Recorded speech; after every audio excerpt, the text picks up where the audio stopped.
Assalamualaikum warahmatullahi wabarakatuh. Yang terhormat Bapak dan Ibu dosen beserta guru pamong penguji uji kinerja PPG dalam jabatan kategori 1 tahun 2022 Universitas Ahmad Dahlan Yogyakarta. Perkenalkan, saya Trilis Hartati, peserta PPG dalam jabatan kategori 1 tahun 2022 Prodi Bimbingan Konseling dengan nomor peserta PPG 201698351408. Pada hari ini, 5 Oktober 2022, saya akan melaksanakan praktik pembelajaran dengan memberikan layanan konseling kelompok menggunakan pendekatan behavioral dengan teknik self management pada perilaku menyontek, di mana nanti diharapkan siswa dapat merancang strategi untuk menghindari perilaku menyontek. Layanan konseling kelompok ini saya laksanakan untuk memenuhi uji kinerja pada PPG dalam jabatan kategori 1 tahun 2022. Untuk lebih jelasnya, dapat dilihat pada video praktek yang telah saya laksanakan. Mohon masukan dan sarannya agar ke depan ketika saya melaksanakan konseling kelompok dapat dilaksanakan dengan lebih baik. Assalamualaikum warahmatullahi wabarakatuh.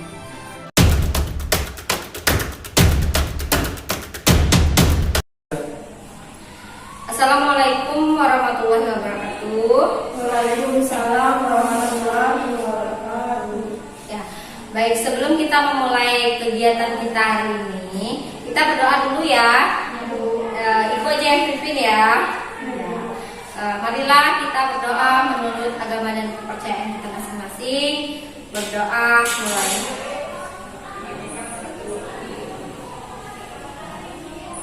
Berdoa selesai. Oke. Terima kasih anak-anak sudah datang mengikuti kegiatan hari ini ya. Baiklah, sebelum kita memulai kegiatan konseling kelompok ini, terlebih dahulu Ibu mau menyampaikan tahap-tahap kegiatan yang akan kita laksanakan. Tapi sebelumnya kalian memperkenalkan diri masing-masing dulu ya. Dimulai dari mana? Iya, silakan. Perkenalkan, nama saya Sisi Nikola dari Sekolah Angka 2. Perkenalkan, nama saya Fitri Rahmadani dari Sekolah Angka 2. Perkenalkan, nama saya ini dari kelas 10 angka 1. Perkenalkan, nama saya Fitri Rahmadani dari kelas 10 angka 1. Oh iya, berarti kelas 10 semua ya. Nah, karena kalian sudah memperkenalkan diri semua, jadi Ibu memperkenalkan diri juga ya, walaupun sebenarnya kalian sudah tahu gitu.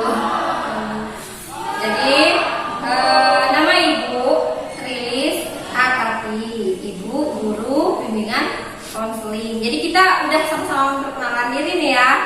Nah, karena sudah memperkenalkan diri, Ibu mau menyampaikan beberapa tahap dari kegiatan ini. Jadi ada 4 tahap yang akan kita lewati atau kita laksanakan. Yang pertama itu tahap pembentukan, seperti ini kita perkenalan dan sebagainya. Kemudian ada tahap peralihan, nanti Ibu akan mengingatkan beberapa hal kepada kalian. Kemudian ada lagi namanya tahap inti. Tahap inti itu dimana kita membahas segala sesuatu tentang masalah yang kalian hadapi. Kemudian di tahap 4 itu adalah tahap akhir ya. Oke. Sebelumnya sudah ada yang pernah ikut kegiatan konseling kelompok tidak? Belum ada ya? Belum ada. Oke. Baik, Ibu sampaikan apa sih itu konseling kelompok. Jadi konseling kelompok itu adalah bantuan yang diberikan oleh konselor kepada konseli untuk mencari solusi dari permasalahan yang dihadapi. Jadi di sini Ibu sebagai konselornya, kalian sebagai konselinya, yaitu anak-anak yang merasa memiliki permasalahan yang harus diatasi, begitu ya. Kemudian di dalam konseling kelompok ini ada beberapa asas. Yang pertama itu adalah asas kerahasiaan, di mana ketika kita sudah mendengar teman-teman bercerita nanti, kita kan nggak tahu apa sih masalah yang dihadapi temanmu, kemudian kenapa dia sampai seperti itu. Nah, setelah kita mendengar, tidak boleh kita bercerita di luar ya. Meskipun kamu punya teman akrab, kamu tidak boleh menceritakan kembali apa yang sudah kita laksanakan hari ini kepada teman-temanmu di luar, gitu ya. Nah, kemudian ada lagi yang namanya asas keterbukaan. Terbuka di sini adalah ketika kalian menyampaikan masalah kalian tidak ditutup-tutupi. Supaya apa? Supaya masalah yang kalian hadapi itu bisa kita cari solusinya bersama-sama. Tapi kalau kamu tidak bercerita dengan keadaan yang sebenarnya, maka dikhawatirkan nanti tidak bisa teratasi masalah yang kamu rasakan, gitu ya. Kemudian ada namanya asas kesukarelaan. Kesukarelaan di sini adalah ketika kamu datang ke sini, itu adalah murni keinginan dari dirimu tanpa paksaan. Ketika dipaksa, takutnya nanti kamu merasa risih, tidak enak, kemudian tidak mau bercerita dengan baik, begitu ya. Pokoknya intinya ketika kamu sudah terpaksa, endingnya pasti tidak nyaman, gitu ya. Nah, baik. Setelah Ibu menyampaikan beberapa hal tadi, Ibu harap kalian mengingat bahwa asas-asas ini akan kalian terapkan. Kemudian pada kegiatan konseling kelompok ini yang dituntut adalah dinamika kelompoknya. Jadi kalian harus aktif bertanya, aktif memberikan pendapat agar masalah yang dihadapi temanmu bisa kita bantu untuk diatasi, gitu ya. Nah, Ibu pengen ngajak kalian berjanji. Bisa tidak kalian ikuti Ibu? Bisa, Bu. Oke, ikuti Ibu ya. Saya berjanji. Saya berjanji akan menjaga rahasia. akan menjaga rahasia Tentang proses kegiatan konseling tentang proses kegiatan konseling yang kita laksanakan hari ini. yang kita laksanakan hari ini. Oke, terima kasih. Nah, karena tadi Ibu sudah menyampaikan beberapa hal, kemudian kita sudah mengucapkan janji bahwa kamu akan menjaga rahasia, maka Ibu ajak kamu untuk ice breaking. Kita tepuk semangat. Masih ingat kan tepuk semangat? Masih, Bu. Oke, Ibu pimpin ya. Kita tepuk semangat. Semangat. Oke, walaupun siang-siang harus tetap semangat. Baik, kita masuk ke tahap inti ya sekarang. Nah, di sini Ibu ingin meminta kalian masing-masing menyampaikan apa sih masalah yang sedang kalian rasakan saat ini. Dimulai dari siapa tadi yang Kak Sesi? Oke. Sering membuat contekan pada saat ulangan. Sering membuat contekan pada saat ulangan. Kamu Kak? Saya sering membuat contekan di kertas pada saat ulangan harian. Sering membuat contekan di kertas pada saat ulangan harian. Kamu Kak? Sering mencontek setiap ada tugas. Suka menyontek kalau ada tugas, berarti sering dong. Iya. Setiap ada tugas nyontek. Iya. Oke, kalau kamu Kak? Sering mencontek pada saat ulangan semester. Sering menyontek pada saat ulangan semester. Oke, berarti rata-rata masalahnya karena menyontek. Bertiga sering membuat contekan kalau ada ulangan. Sementara yang satunya sering menyontek kerjaan teman ketika ada tugas. Nah, kira-kira masalah siapa yang perlu kita bahas duluan? Umi. Kenapa masalah Umi yang dibahas? Karena sering menyontek pada saat ada tugas. Masalah Umi yang dibahas karena sering menyontek. Karena setiap ada tugas Umi menyontek terus. Gitu Umi. Gimana Umi? Umi siap tidak kalau harus menceritakan masalahnya? Siap, Bu. Oke, jadi kita beri kesempatan kepada Umi untuk menceritakan masalahnya secara rinci. Silakan Umi. Bila teman-teman, saya akan menceritakan tentang saya yang sering mencontek setiap ada tugas. Saya sering tidak memahami materi sehingga waktu ada tugas saya memilih untuk menyontek kepada teman-teman yang sudah mengerjakan. Hal ini menjadi kebiasaan saya karena saya merasa nyaman tanpa belajar saya bisa mendapatkan nilai seperti teman-teman lain. Kadang saya juga cemas ketika menyontek, takut ketahuan sama guru. Saya juga malu kalau dihukum. Ya, berarti Umi itu menyontek karena awalnya dia tidak paham dengan materi. Begitu. Kenapa Umi tidak memilih bertanya dengan guru saja, Umi? Malu, Pak? Iya. Nah, jadi karena malu bertanya dengan guru, akhirnya milih nyontek aja lah. Itu cara paling jitu gitu ya.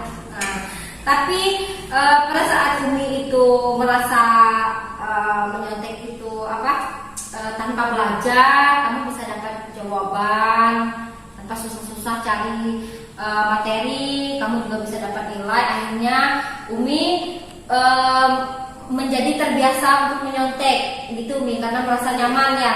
Tanpa belajar dia bisa juga dapat nilai seperti teman-teman yang lain. Nah, tapi masalah tersebut seperti menyontek ini sangat tidak baik ya, tidak baik untuk dilanjutkan ya Umi ya.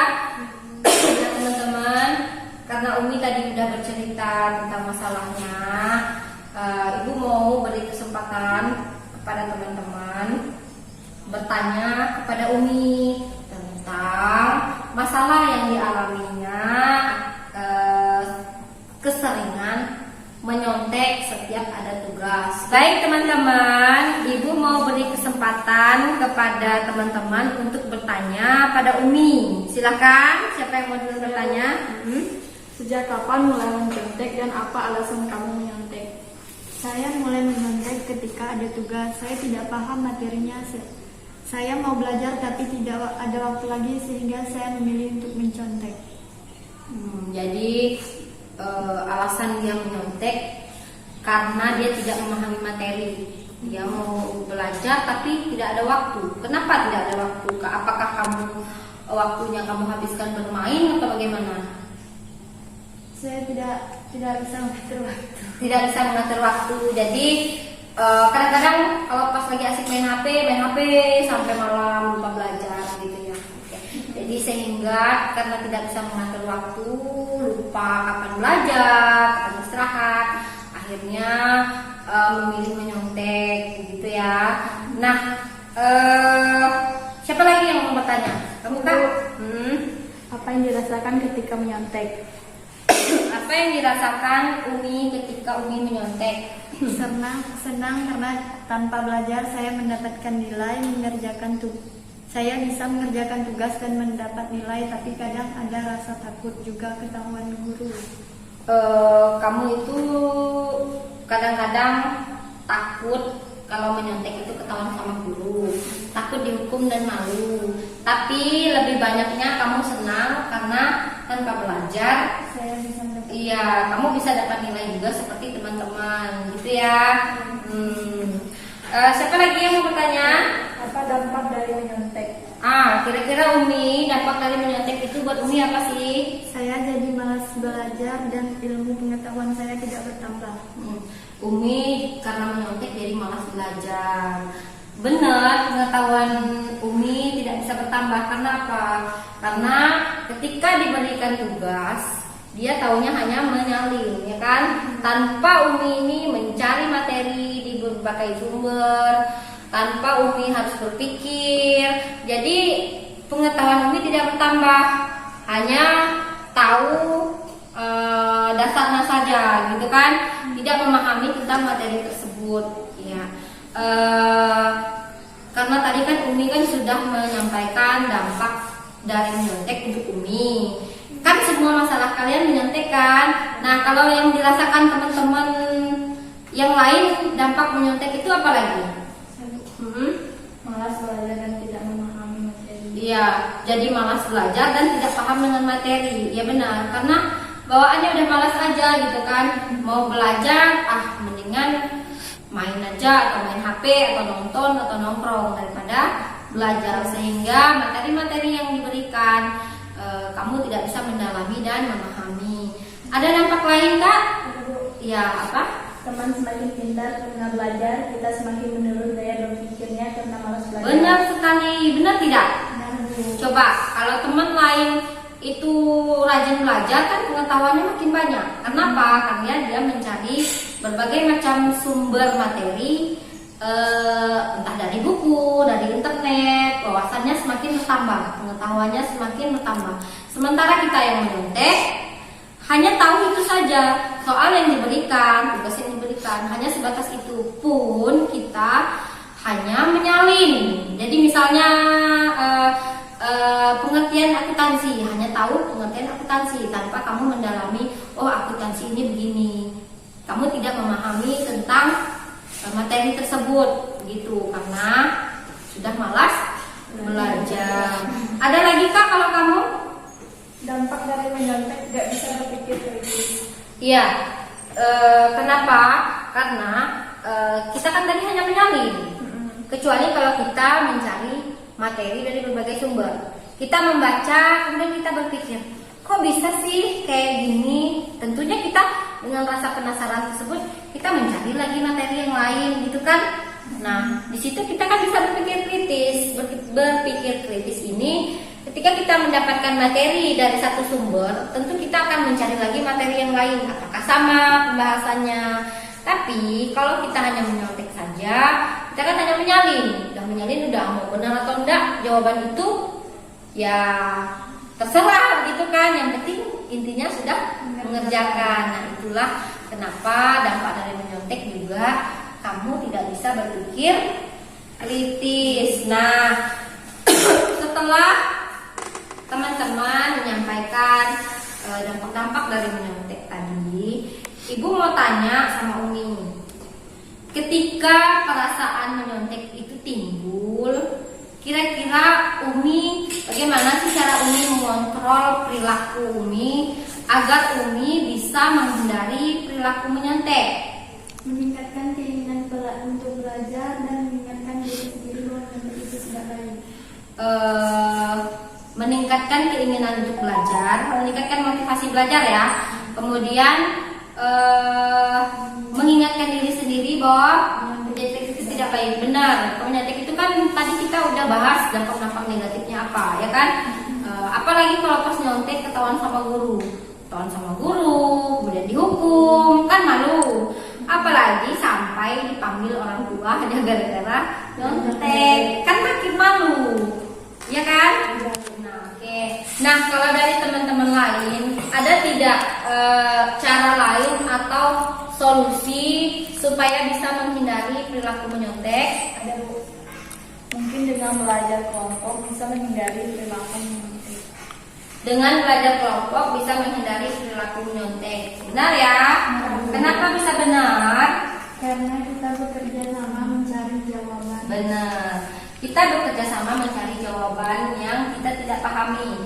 Mana kita tahu kalau teman kita itu lebih paham dari kita tentang beberapa materi. Nah, dia bisa memberitahu kita, oh begini loh, yang ini maksudnya. Nah, kalau kita juga paham tentang materi lain, kita juga bisa memberi pemahaman kepada teman. Jadi, dengan belajar kelompok, kita bisa menemukan jawaban itu secara bersama-sama. Nah, sekarang teman yang lain ada lagi nggak punya solusi? Ada, Bu. Ya, Mengatur waktu untuk belajar dan bermain. benar. Kayak tadi kata seperti yang disampaikan Umi bahwa dia tidak bisa mengatur waktu, ya kan? Jadi kalau kita bisa mengatur waktu dengan baik, kapan kita istirahat, kapan kita belajar, nanti kita akan bisa punya waktu-waktu tertentu. Kalau kita capek, kita istirahat dulu, pulang sekolah, ya kan? Pulang setelah istirahat, membantu pekerjaan rumah dan sebagainya. Malam kita sisakan waktu untuk belajar. Nah, di saat itulah kita mengerjakan tugas-tugas, atau pada saat ulangan, di saat itulah kita mendalami materi, sehingga waktu ada tugas kita tidak menyontek. ketika mau ulangan kita tidak buat contekan di kertas, gitu ya. Nah, ada lagi tidak Kak kalau dari kamu? Mencari materi di internet atau bertanya dengan guru. Benar. Kalau misalnya alasan menyontek karena tidak memahami materi. Sekarang kan dunia udah canggih, teknologi banyak, gitu kan. Kalau punya HP, nanti kamu bisa cari di internet. Tinggal kamu buka kata kuncinya, misalnya tentang pelajaran apa. Nah, di situ kamu bisa mendapatkan jawaban. Jadi yang terpenting adalah usahanya. Kalau punya keinginan atau motivasi untuk belajar, iya, jadi kamu ada usaha untuk mencari jawaban atau materi yang tidak kamu pahami tadi dari internet gitu. Tapi kalau memang sudah malas, ya apapun teknologi yang kamu punya di rumah, kamu tidak akan berusaha untuk mencari jawaban dari tugas yang sudah diberikan. Nah, kita tadi sudah mendengar solusi dari teman-temanmu bagaimana cara agar bisa menghindari perilaku menyontek. Tidak hanya untuk Umi ya, untuk beberapa teman juga. Kalau kamu sudah mendengarkan tadi solusi-solusinya, bisa kamu coba terapkan di rumah ya. Nah, setelah kita mendengar beberapa solusi ini, Ibu ingin memberikan beberapa treatment kepada kalian. Ketika kita membahas tentang perilaku menyontek ini, kita kan sudah tahu. Sekarang kita makin tahu setelah kita mendengar dampak-dampak dari menyontek. Banyak dampak negatif atau positif? Negatif. Banyak negatifnya kan. Nah, ketika kita tahu banyak dampak negatif, maka hal tersebut tidak boleh dilakukan lagi, harus dihindari, bila perlu dihilangkan. Nah, di sini Ibu memberikan kalian counseling behavioral, di mana memberikan pemahaman kepada kalian agar bisa merubah perilaku. Ketika kalian sudah paham bahwa menyontek itu salah, maka diharapkan ada perubahan perilaku yang terjadi, gitu ya. Dari kalian yang tadi suka menyontek, setelah memahami apa dampak-dampak negatifnya, kalian bisa dengan teknik self manajemen, kalian memonitoring diri sendiri, memantau diri sendiri. Kenapa sih kok aku bisa jadi terbiasa menyontek? Apa sih alasan aku menyontek? Setelah kita tahu kan, dari situlah kita akan dapat jawabannya. Karena setelah kita mengetahui penyebab terjadinya masalah pada diri kita, maka kita sendiri yang tahu jalan keluarnya, gitu kan? Karena masalah itu tercipta oleh diri kita sendiri, ya kan? Ketika kamu tidak bisa mengatur waktu, akhirnya kamu memilih menyontek karena tidak ada waktu untuk mengerjakan tugas lagi. Salahnya dari mana? Dari diri kita sendiri kan? Nah, dengan mengontrol diri sendiri, kita bisa berbicara dengan diri kita sendiri. Misal, waktu kamu pas baring atau kamu lagi sendiri, kadang-kadang kamu ada tidak mendengar sesekali kok kayak aku berbicara dengan diriku sendiri. Pernah tidak? Pernah seperti itu ya. Nah, itu saatnya kita mengontrol diri kita. Ini misal kamu punya masalah dengan teman, pasti kamu cari sendiri kan, kok bisa sih temanku tidak mau lagi negur aku, gitu kan? Pasti kamu cari penyebabnya apa, betul? Nah, itulah namanya kita mengontrol diri kita, memantau diri kita. Begitu juga dengan pada masalah menyontek ini, kamu mengontrol diri kamu ketika perasaan ingin nyontek itu muncul. Aku harus apa sih biar tidak nyontek? Tapi kalau kamu tidak bisa mengontrol, akhirnya ya kamu akan tetap terus menyontek. Jadi masalahnya dari kamu, solusinya ya dari kamu sendiri, diri kamu sendiri. Nah, oke. Jadi Ibu ingin memberikan kalian beberapa kerjaan, lembar kerja peserta didik. Nanti kamu jawab sesuai dengan apa yang kamu rasakan. Ibu kasih waktu 5 menit. Silakan dikerjakan ya.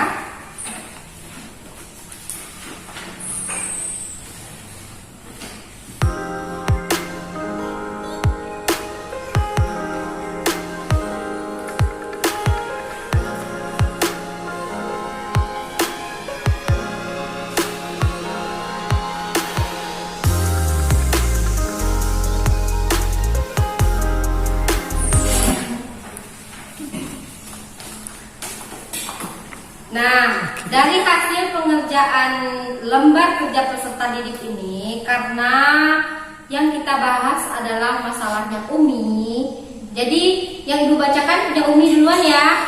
Gimana teman-teman, tidak apa-apa kan? Oke, jadi di sini Umi menulis reward atau penghargaan untuk diriku jika berhasil menghindari perilaku menyontek adalah saya akan bangga dengan diri sendiri, memuji diri sendiri bahwa saya bisa berusaha untuk tidak menyontek. Apalagi jika mendapatkan nilai yang tinggi, maka saya akan lebih merasa bangga kepada diri sendiri. Benar, kita harus loh memuji diri sendiri. Kalau kita bisa menghargai diri kita sendiri, memuji diri kita sendiri, itu namanya kita berusaha menumbuhkan semangat untuk belajar, sehingga kamu akan timbul keinginan untuk terus belajar.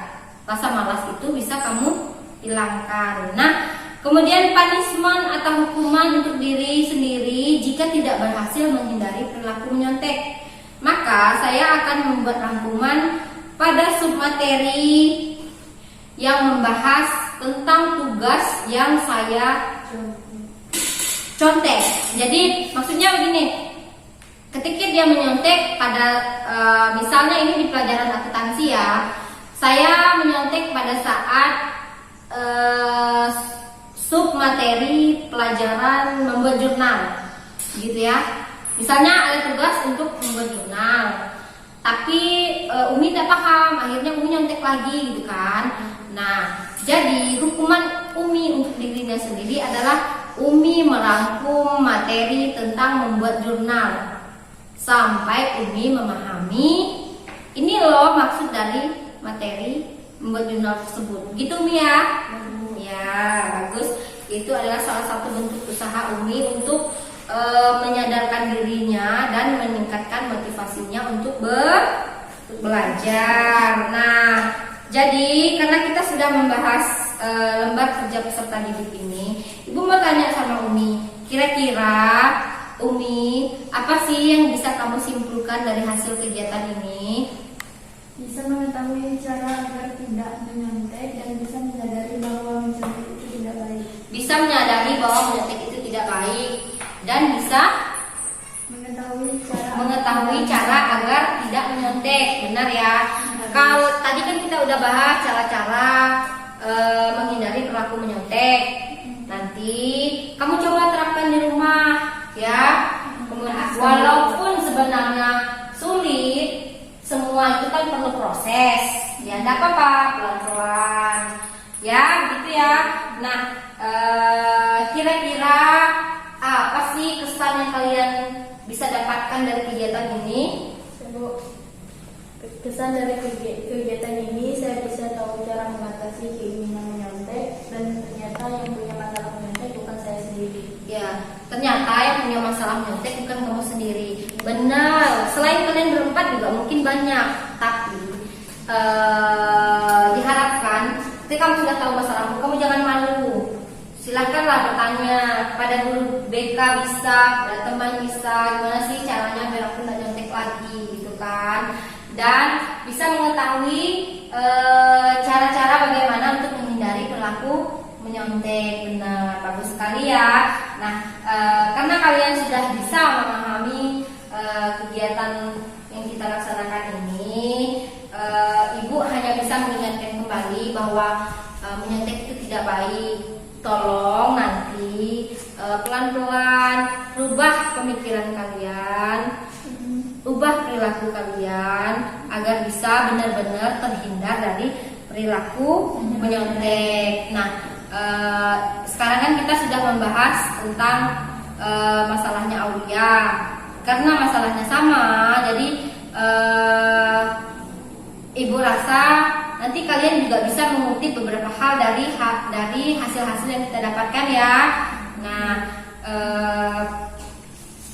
gimana kalau 2 minggu ke depan kita adakan pertemuan lagi untuk melihat apakah benar kalian sudah bisa menerapkan tadi beberapa solusi untuk menghindari perilaku menyontek. Gimana? Bisa?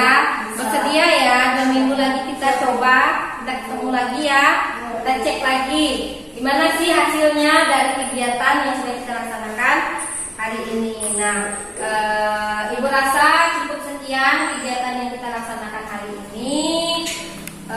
Terima kasih anak-anak karena sudah berusaha aktif untuk memberikan pendapatnya, solusinya untuk permasalahan yang dihadapi oleh teman kita Umi. Ibu tutup kegiatannya dengan berdoa. Ibu yang pimpin doa ya. Baik, marilah kita berdoa menurut agama dan kepercayaan kita masing-masing. Berdoa dimulai. Berdoa selesai. Oke, terima kasih anak-anak. Kalian boleh kembali ke kegiatan kembali, silakan.